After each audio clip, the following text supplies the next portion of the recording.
Good morning my family, কেমন আছো তোমরা সবাই? আশা করছি তোমরা ভালো আছো, সুস্থ আছো। তো আজকে সকাল সকাল ব্লগটা শুরু করছি। আজকে উঠে পড়েছি অলমোস্ট 6টা, কেননা এত সকাল সকাল আমি নর্মালি উঠি না। আজকে উঠেছি কারণ হচ্ছে তোমার আজকে একটু বেরোবো, একটু পরেই বেরোবো। এখন অলমোস্ট প্রায় 7টা বাজে যায়। 1 ঘন্টা দাঁত ফাত মাজা, ফ্রেশ হওয়া, তারপরে ঘরের টুকিটাকি কাজ করা। আর দেখবে সকাল সকাল ঘুম ভাঙলে না ভালো লাগে, মানে মনে হয় না খুব রিফ্রেশ ফিল হচ্ছে। ভীষণ ভালো লাগে সকাল সকাল উঠলে। এই এখন একটু বেরোবো, যাব হচ্ছে মাকে নিয়ে। তোমাদের আগের একটা ব্লগে, অনেকদিন আগের একটা ব্লগে আমি দেখিয়েছিলাম যে মাকে নিয়ে ডাক্তারের কাছে যাচ্ছি। তো সেখানে ডাক্তার কিছু রিপোর্ট করার দিয়েছিল, রিপোর্ট করতে দিয়েছিল। রক্ত পরীক্ষা আছে, অনেকগুলো রক্ত পরীক্ষা দিয়েছিল, আর এন্ডিওস্কোপি করতে দিয়েছিল। যারা জানো তারা তো ঠিক আছে, এন্ডোস্কপিটা কি। যারা জানো না তাদের জন্য বলছি। এন্ডোস্কপি হচ্ছে তোমার পেটের ভেতর কি আছে না আছে, মানে কোনো প্রবলেম, মায়ের তো গ্যাস্ট্রিকের প্রবলেম ছিল, তো পেটের মধ্যে কি আছে না ওটা হচ্ছে ছবি তোলা। এবারে ওটা একটা সরু সুতোর মতো একটা দিয়ে ওটা ছোট্ট একটা ক্যামেরা মুখ দিয়ে ঢুকিয়ে পেটের ভেতর ছবি তোলে। তো এটা আজকে করব হচ্ছে এটা জোড়া মন্দির অ্যাপেক্সে।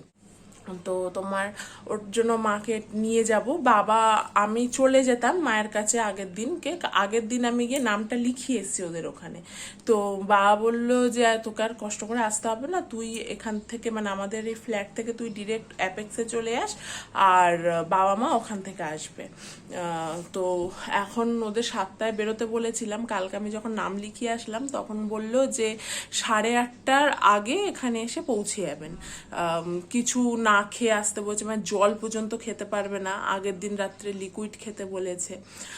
তো ওর জন্য মা ভীষণ টেনশানে রয়েছে, মানে নার্ভাস হয়েছে। কালকে রাত্রেবেলা ফোন করেছিলাম, মানে ভীষণ নার্ভাস হয়ে রয়েছে মা, কারণ তখন লাইফে প্রথমবার, তার মধ্যে ওরকম গলা দিয়ে ঢোকাবে। আমরা যখন করোনা টেস্ট করিয়েছিলাম তখন না আমাদের এই গলার মধ্যে যখন এখানটায় ঢুকিয়েছিল না, তখন খুসখুস করা, একটা বমি পেয়ে যাওয়া, এরকম একটা ব্যাপার ছিল। মা ওটা জেনে মায়ের আবার খুব ভয় লাগছে। তো আমারও একটু টেনশন হচ্ছে, কেন মাকে টেনশনে দেখলে না, মা বাবাকে টেনশন দেখলে আমি একদম থাকতে পারি না। তো দেখা যাক কি হবে না হবে, এখন বেরোই। আর তোমার আমার মানে ছোট কাকা যিনি আছেন, উনি ব্লাড কালেকশন করা বা এসব সংক্রান্ত কাজ টাজ করে। তো উনি একটু, ওনার এক্সপিরিয়েন্স আছে। তা উনি বললো যে এরকম যখন ওটা ঢোকাবে তখন অনেক টাইমে বমি হয়ে যাওয়ার চান্স থাকে, তো এই জন্য তোয়ালে হোক গামছা হোক কিছু একটা নিয়ে নেবে। তো ওর জন্য আমি তোয়ালেও নিয়ে নিয়েছি। বাবা মাকে খালি হাতে আসতে বলছি, যেহেতু আমার এখান থেকে এখানে আমি একটা অটো ধরবো, বেরিয়ে যাবো, তা বাবা মা কেন বয়ে বয়ে সব জিনিস আনবে। তো লালটু অনেকবার যাওয়ার কথা বলেছিল, যাবো যাবো, যে দেখো একটা জায়গায় 3জন 4জন এটা খারাপ দেখায়। তো ওর জন্য আমি বাবা মা কজন মিলে যাচ্ছি। তো যাই হোক, এখন দেখি কি হয় না হয়। 8:30টার মধ্যে বেরোতে বলছে, আমি একটু রেডি হই। আর আজকে টিফিন কিচ্ছু করিনি, আর লালটু করতে বারণ করেছে, বলছে করলে তোমার লেট হয়ে যাবে, তুমি ছেড়ে দাও। তো বেরোনোর আগে ভাবলাম একটু লালটুর জন্য চা বসিয়ে দিই, কেননা তোমার যেহেতু আজকে টিফিন করার সময় পাইনি, তা একটু চাটা করে দিয়ে যাই। ও চা করে রেখে যাব, গরম করে খেয়ে নেবে। কেননা এদের কি বলতো, একটু অনেকেরই, এদের বলে না অনেকেরই সকালবেলা একটু চা খাওয়ার অভ্যাস থাকে। তো চাটা আমি করে রেখে যাই, কেননা দেখো যতই ও পারে, সব কিছু পারে, তবুও একটু কেমন লাগে যে করে দিয়ে যাবো না কিছু। তো এই করে নিই চাটা ঝপ করে আগে।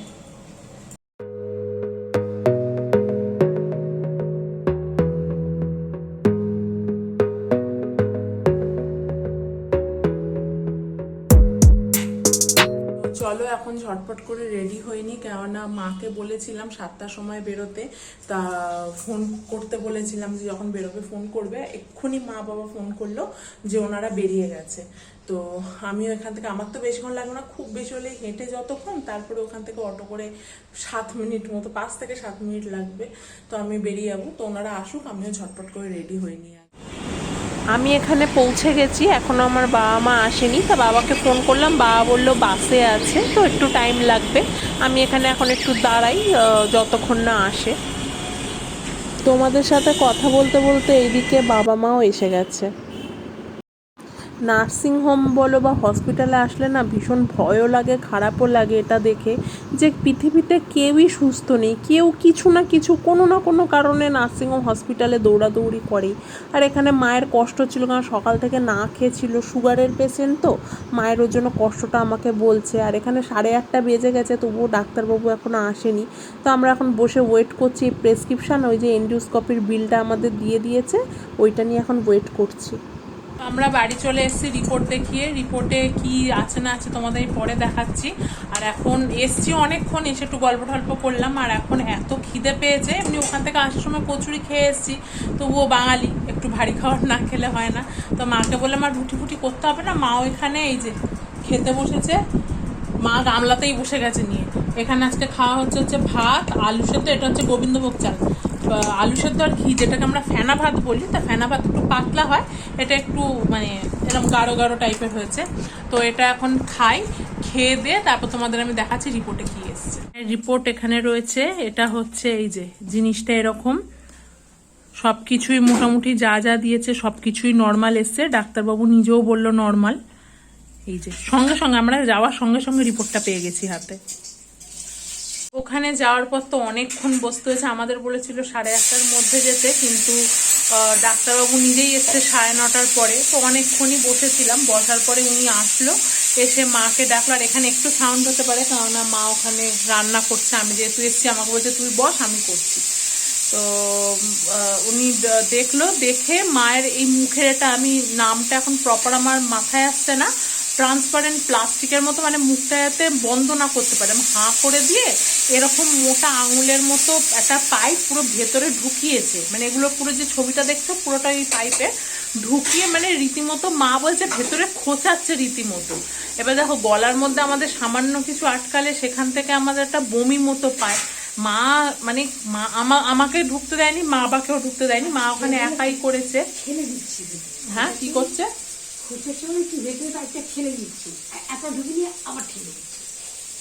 পাইপটা নিয়ে ওরকম করে ঠেলে দিয়েছে। মা মানে মা পুরো অসুস্থ হয়ে গেছে বেশিক্ষণ, তাও 5 মিনিট মতো হবে না ছিলে, 5 মিনিট মতো মা ভেতরে ছিল। তো এবার ওদের কাজ তো ওরা করবেই। এবারে মায়ের প্রচন্ড পরিমাণে কষ্ট হচ্ছিল। আমি তো এবার আমাকে ঢুকতে দেয়নি, কারণ ওখানে ওয়ার্ড বয় ছিল, নার্স ছিল, ডাক্তার ছিল, ডাক্তার নিজে করেছে এটা।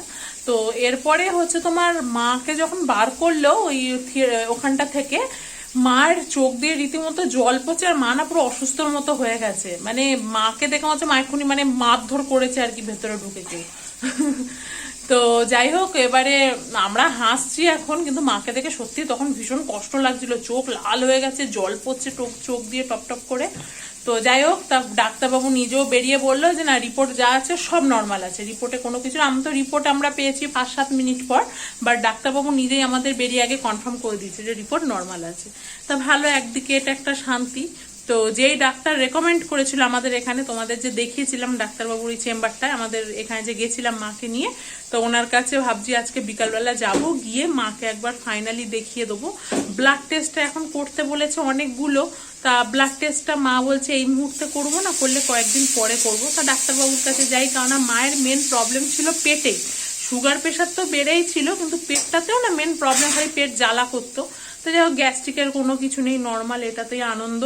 ইনিও এখন একটু স্বস্তির নিঃশ্বাস ফেলছে। পুরো না কালকে রাত্রে যখন ফোন করেছে আমাকে, মানে আজকে আসবো বলে, কি খাবে না খাবে, মা পুরো টেনশনে না মরে যাচ্ছে, শুভ কি হবে কি হবে। আমরা বলছি টেনশন হচ্ছে না, না আমাদের কোনো টেনশন হচ্ছে না, কিন্তু এদিকে নিজে টেনশন করছিল। যাই হোক, এটা একটা খুশির খবর যে কোনো রকম প্রবলেম নেই মায়ের। তো আমি বাড়ি চলে এসেছি, মানে ফ্ল্যাটে চলে এসেছি আমি। আর ওই বাড়ি থেকে অনেকক্ষণই বেরিয়েছি, প্রায় এখন বাজে তোমার 10টা বাজে যায়, 9টা নাগাদ আমি চলে এসেছিলাম। আর তোমাদেরকে বলেছিলাম যে মাকে নিয়ে ডাক্তারের কাছে যাব, কিন্তু আর যাওয়া হয়নি, কেননা না ওটা সরষের তেল না, হ্যাঁ মাকে নিয়ে ডাক্তারের কাছে যাওয়া হয়নি, কেননা মানে মায়ের ব্লাড রিপোর্টও করানো ছিল, বাট মার করায়নি রিপোর্টটা, তো ওর জন্য যাইনি। এবারে যেহেতু এখানে নর্মাল ছিল সব কিছু, তা আমরা ভাবছিলাম হয়তো না গেলেও হবে, ওর জন্য মাও বলছিল যে ডাক্তারের কাছে যাব, কিন্তু তারপর যখন দেখলাম ব্লাড রিপোর্ট হয়নি, তারপর লালটুও বললো যে দেখো তুমি যখন সবটাই করছো তা সবটাই একেবারে করো, মানে যখন এন্ডোস্কোপিও করলে তাহলে ব্লাড রিপোর্টটাও তুমি একেবারে করো। ওর জন্য ওই কথা শুনে তো আজকে পোস্টপোন করে দেওয়া হলো, ওটা আর করা হলো না। ওটা মা 1 সপ্তাহের মধ্যে ব্লাড রিপোর্টটা করবে, দেন ডাক্তারের কাছে যাওয়া হবে মাকে নিয়ে। তো যেদিন যাবে সেদিনকে আমি আবার যাব, কারণ মাকে একা একা ছাড়ি না। আর বাবা কত দোকান বন্ধ করে, বাবা বলে যে আমি দোকান বন্ধ করে যাচ্ছি, বাট আমি ছাড়ি না সেইভাবে।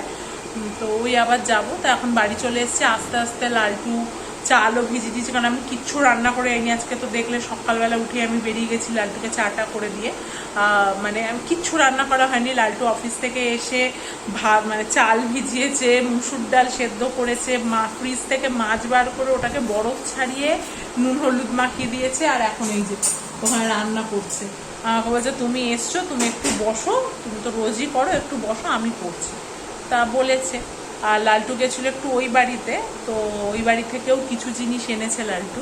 এই যে মা ওই বাড়ি থেকে এই যে পাঠিয়ে দিয়েছে, এটা হচ্ছে এঁচুড় আলু, চিংড়ি মাছ না, কিন্তু পুরো খাসির মাংসের মতো রান্না করেছে, আমি কষা কষা করে। যাই হোক টেস্ট করবো, দেখে খেয়ে বলবো কেমন হয়েছে। এটা এক টিফিন কারি পাঠিয়েছে। এখানে এনেছে গন্ধরাজ লেবু। আর এইদিকে আমাদের বড় শেফ আজকে রান্না করছে। এখানে ভাত হচ্ছে, আর এখানে তেল গরম করছে, ওই যে মাছ দুটো ভাজবে, এখানে পেটি। আর এখানে হচ্ছে তোমার মুসুর ডাল সেদ্ধ করা আছে। এখানে আগের দিনের মানে দুদিন আগের একটুখানি ডাল আছে, এটা দেখি কি করবো, একটু গরম করে নেবো। আর কালকে করেছিলাম বেলে মাছ আর বাটা মাছ ওই বাড়ি থেকে পাঠিয়েছে। ও এটা হচ্ছে কালকের মাছ, এখন একটু গরম করে নেবো।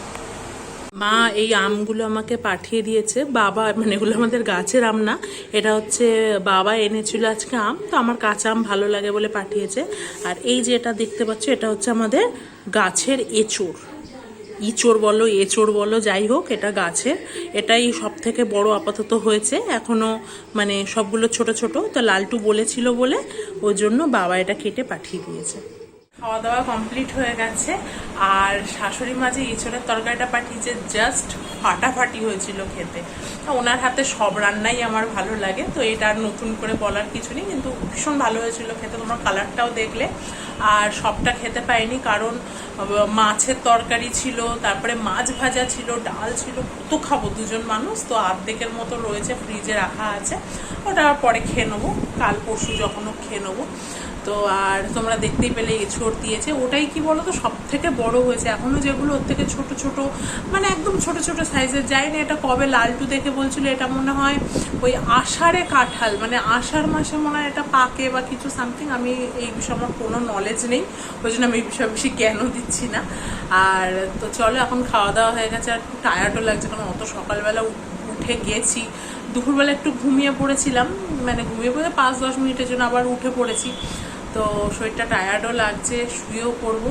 তো চলো ফ্রেন্ড, আজকের মতো ভিডিওটা এই পর্যন্তই। যদি আমার ভিডিওতে কিছু ভালো লাগে, প্লিজ আমার চ্যানেলটাকে সাবস্ক্রাইব করে দিও, আমাকে একটু সাপোর্ট করো, আমার পাশে থেকো। কারণ আমি চ্যানেলটা সবে নতুন গ্রো করছি, মানে সবে নতুন খুলেছি, খুব ধীরে সুস্থে সাবস্ক্রাইব বাড়ছে। তো তোমরা যদি পারো সাবস্ক্রাইব করো যদি ভালো লাগে। আর সাবস্ক্রাইবের পাশে যে বেল আইকনটা আছে ওটা প্রেস করো, যাতে আমি যখনই কোনো ভিডিও দিই তোমাদের কাছে নোটিফিকেশান যায়।